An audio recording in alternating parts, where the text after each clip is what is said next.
Hello class. तो कैसे हैं आप सभी लोग। स्वागत है आप सभी का एक नई सीरीज में, जिसमें आज से हम लोग पढ़ने जा रहे हैं, पढ़ने नहीं जा रहे, बेसिकली सॉल्व करने जा रहे हैं ऐसे इंटरेस्टिंग क्वेश्चन जो कि मेरे फ्रेंड ने मुझे दिए हैं। तो बेसिकली मेरा एक फ्रेंड है जो तरह तरह की बुक्स से नए नए सवाल खोजता रहता है और वो उन हर सवालों को मेरे साथ शेयर करता है जिससे मैं उसे सॉल्व कर सकूं। तो मैंने सोचा मैं उन सवालों को आपके साथ भी शेयर करूं। तो इस इंटरेस्टिंग सी सीरीज़ में हम कुछ नहीं करने वाले। इस इंटरेस्टिंग सीरीज़ में हम केवल क्या करने वाले हैं, उसके द्वारा दिए गए क्वेश्चन को सॉल्व करने वाले हैं। और इसके अंदर हम आज क्या करेंगे, आज हम उसने मुझे जो दिए हैं 2 चैप्टर, जिसमें से 2 क्वेश्चन ज्योमेट्री के हैं और उसके बाद जो एक क्वेश्चन है वो अलजेब्रा से है। और इसको हम इन दोनों क्वेश्चंस को सॉल्व करेंगे इस वीडियो में। तो इस तरह की कई सारी वीडियोस आने वाली हैं और ये इसकी सीरीज की पहली वीडियो। तो पहला क्वेश्चन उसमें कह रहा है कि if the supplement of an angle is 3 times its complement. तो हमें उस एंगल को फाइंड करना है। तो क्या कह रहा है, सप्लीमेंट ऑफ एंगल। तो आपको सप्लीमेंट ऑफ एंगल और कॉम्प्लीमेंट ऑफ एंगल जानना चाहिए। तो हम ये देखते हैं कि अगर हम एक एंगल ले लें x और एक एंगल ले लें y, तो x प्लस वाई बराबर अगर जब 180 के हो जाए तो x और y एक दूसरे के सप्लीमेंट्री एंगल हो जाएंगे। क्या हो जाएंगे, सप्लीमेंट्री हो जाएंगे। और वहीं पर हम दूसरी चीज़ देखते हैं कि अगर x और प्लस वाई बराबर 90 डिग्री हो जाएगा तो वो एक दूसरे के कॉम्प्लीमेंट्री एंगल हो जाएंगे। तो यहाँ पर हम देखते हैं कि जब ये एक दूसरे के कॉम्प्लीमेंट्री एंगल हो जाएंगे, तो जब हमको सप्लीमेंट्री दिया रहेगा, जैसे कि दिया कि if the supplement of angle, तो हमें कहा गया है कि किसी एंगल का सप्लीमेंट, तो एंगल हमें एक हिसाब से पता है। तो इसको निकालने के लिए हम क्या करेंगे कि अदर एंगल हमें फाइंड करना है। तो जैसे x प्लस वाई में x हमने मान लिया है और y हमको निकालना है, तो हम यहाँ पर y बराबर 180 माइनस एक्स कर देंगे।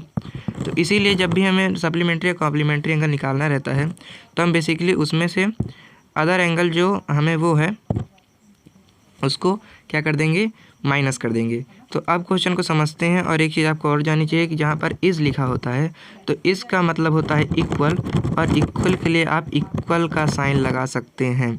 तो बेसिकली इसमें हमें करना क्या है, केवल स्टेटमेंट्स को इक्वेशन की फॉर्म में करना है और इसके लिए ही सारी बातें जानना बहुत आवश्यक है।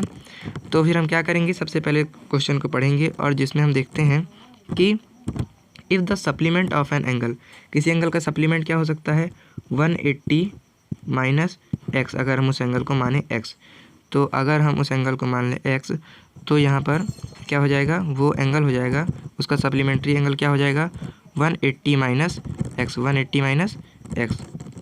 तो सबसे पहले हम क्या करेंगे, उस एंगल को मान लेंगे x। Let the angle is क्या, x। तो जब ये चीज़ हमको याद रखनी है, सब जगह पर ये यूज़ होगी क्या, कि जो एंगल हमने माना है वो क्या है, वो है x। ठीक है। अब ये चीज़ को हम ध्यान में रखकर अपने सवाल को सॉल्व करेंगे।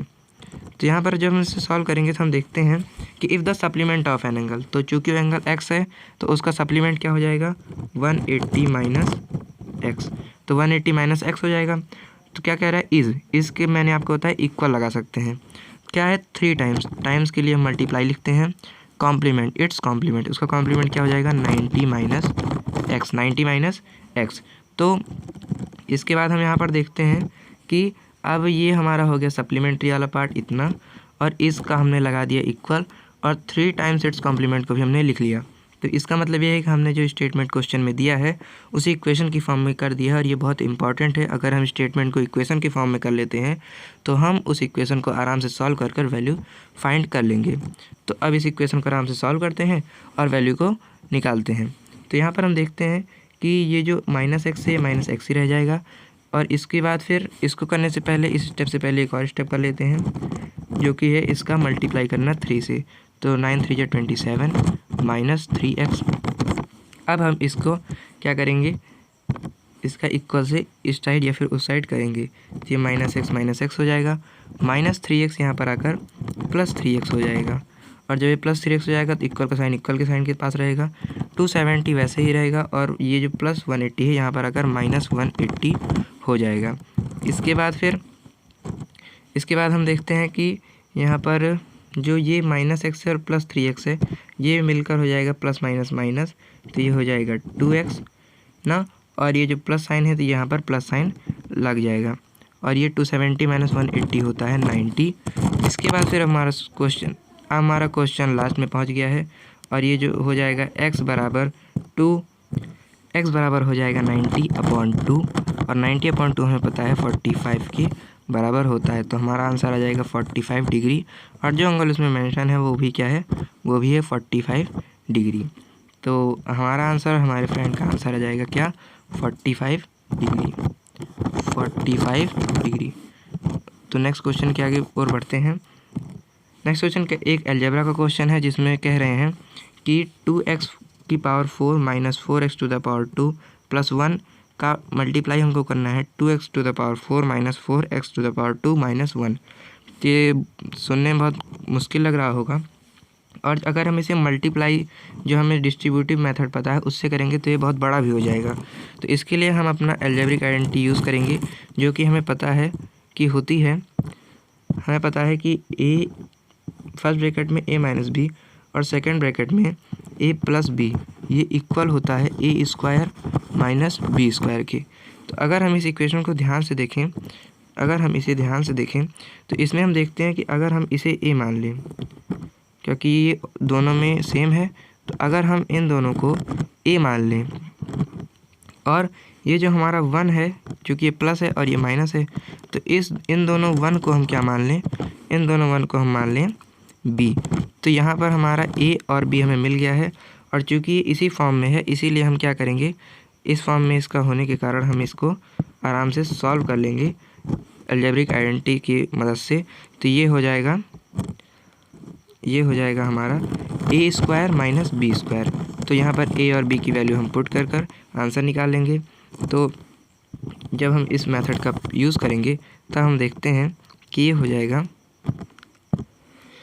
यहाँ पर a की वैल्यू है 2x⁴ - 4x⁴ तो a के लिए हम a² लगाएंगे, जो कि हो जाएगा 2x⁴ - 4x⁴ का होल का स्क्वायर कर देंगे। अब इन दोनों का होल का स्क्वायर हो जाएगा। ये हमने a की वैल्यू को फिनिश कर दिया है। अब इसका हम माइनस करेंगे किससे, b² से। तो b का स्क्वायर बेसिकली क्या है, 1 का स्क्वायर है। अब नेक्स्ट स्टेप की ओर बढ़ते हैं, और नेक्स्ट स्टेप की ओर बढ़ते हुए हम देखते हैं कि नेक्स्ट स्टेप की ओर जब हम बढ़ते हैं तो ये हो जाएगा 2x⁴ माइनस इसका हम अब यहाँ पर हम देखते हैं कि ये हमें मिल गई है किस रूप में, ये हमें मिल गई है, अगर हम इसको a मान लें यहाँ पर और इसको b मान लें, तो ये हमको a - b का होल स्क्वायर मिल गया है। तो यहाँ पर हमको पता है कि a - b का होल स्क्वायर बराबर होता है a² - b², a² + b² - 2ab के इक्वल होता है। तो इस वैल्यू को कंसिडर करके हम इस जो इक्वेशन हमें नया मिला है इसको भी हम क्या कर लेंगे, इसको भी हम सॉल्व कर लेंगे। ओके, तो अब यहाँ पर हम देखते हैं इसको सॉल्व करने के लिए। अब इसको हम जब सॉल्व करने लगेंगे तब हम a² + b² - 2ab वैल्यू को पुट करेंगे। तो अब जब इस वैल्यू को पुट करेंगे तो हमें मिल जाएगा क्या, हमें मिल जाएगा a² यानी 2x⁴ का स्क्वायर। तो 2x⁴ का स्क्वायर जब हम करेंगे, स्क्वायर a² + b² क्या हो जाएगा, ये माइनस ये जो है 4x², ये हो जाएगा b²। तो इसका स्क्वायर करेंगे तो ये हो जाएगा 4x,